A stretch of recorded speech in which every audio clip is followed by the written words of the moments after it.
কিছু মানুষকে বোঝানোর ক্ষমতা আমাদের নেই, তাই নিজে থেকে দূরে সরে যাওয়াটাই বুদ্ধিমানের কাজ। পৃথিবীতে সবচেয়ে নরম জিনিস হচ্ছে মানুষের মন। এটা ভাঙতে কোনো হাতুড়ির প্রয়োজন হয় না, শুধু মুখের কয়েকটি অবহেলিত ভাষাই যথেষ্ট। পৃথিবীতে সবচেয়ে আপন মানুষ হলো মা। কেউ যদি অবহেলা করে, দোষ তার নয়, দোষ নিজের। কারণ তার কাছ থেকে তুমি বেশি আশা করেছিলে। তুমি যদি গরিব হও, তাহলে তোমার নিজের আত্মীয় তোমাকে দেখে এড়িয়ে যাবে। আর যদি তুমি ধনী হও, তাহলে তোমার দূর সম্পর্কের আত্মীয়রাও রোজ দুবেলা করে তোমার খোঁজ নিবে। সময় থাকতে প্রিয় মানুষটাকে মূল্য দিও, হারিয়ে গেলে কেঁদে কি লাভ। সম্পর্ক টিকিয়ে রাখার ইচ্ছা যদি দুপাশ থেকেই থাকে, তবে কোনো সম্পর্কই ভাঙা সম্ভব নয়। যদি কমে যায় ভালোবাসা আর বেড়ে যায় দূরত্ব, বুঝে নিও প্রয়োজনের চেয়েও বেশি তুমি দিয়েছিলে গুরুত্ব। মায়া ত্যাগ করতে শেখো, দেখবে কষ্ট এমনিতেই কমে যাবে। যে যত বেশি ভালো সরল মনের মানুষ হয়, তাকে তত বেশি কষ্ট সহ্য করতে হয়। নিজেকে এমনভাবে তৈরি করো যে তোমাকে ছেড়ে চলে গেছে সে যেন তোমার জীবনে ফিরে আসার জন্য আফসোস করে।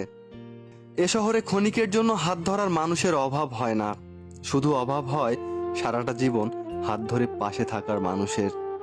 জীবনে দুই ধরনের মানুষের থেকে দূরে থাকবেন, এক ব্যস্ত মানুষ, দুই অহংকারী মানুষ। কারণ ব্যস্ত মানুষেরা নিজের ইচ্ছা ছাড়া কথা বলে না, আর অহংকারী মানুষেরা নিজের স্বার্থ ছাড়া পাশে থাকে না।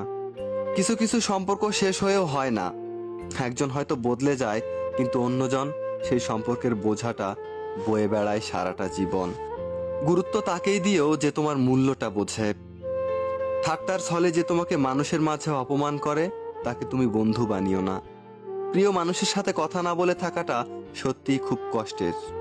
ধৈর্য মানুষকে উন্নত করে, আর রাগ মানুষকে ধ্বংস করে। জীবনে তিনটি কথা মনে রাখবে: যে তোমাকে বিপদে সাহায্য করেছে তাকে কোনোদিন ভুলে যেও না, যে তোমাকে ভালোবাসে তাকে কখনো ঘৃণা করো না, যে তোমাকে বিশ্বাস করে তাকে কখনো ধোঁকা দিও না। সব সহ্য করা যায়, কিন্তু প্রিয় মানুষের অবহেলা সহ্য করা যায় না। একতরফা ভালোবাসাগুলো এমনই হয়, একজন পাগলের মতো ভালোবেসে যায়, আরেকজন পাগল ভেবে শুধু অবহেলাই করে যায়। অনুভূতি, ভালোবাসা, মায়া, এগুলো যত কম প্রকাশ করবেন, মানুষ আঘাত করার সুযোগ ততই কম পাবে। কোনো অভিযোগ নেই আর কখনো থাকবেও না, আছে শুধু অভিমান, যা কখনো ভুলবও না। সময়ের সাথে যদি কোনো সম্পর্ক নষ্ট হয়ে যায়, তাহলে বুঝে নিও সে সম্পর্কে ভালোবাসা নয়, প্রয়োজন ছিল। সম্পর্ক কখনো তৃতীয় ব্যক্তির জন্য ভাঙে না, সম্পর্ক ভাঙে তার জন্য যে তৃতীয় ব্যক্তিকে প্রশ্রয় দিয়েছে। সত্যিকারের ভালোবাসার মানুষ তো সেই যে ঠান্ডা লাগার গলা আর কান্না ভেজা গলার পার্থক্যটা বোঝে। আঘাত ছাড়া জীবনে উন্নতি করা যায় না। জীবনে যত আঘাত পাবে, ততই কাছের মানুষগুলোকে চিনতে পারবে। কারণ সময়টা হয়তো অতীত হয়ে যায়, কিন্তু মানুষের খারাপ ব্যবহারটা কখনো অতীত হয় না।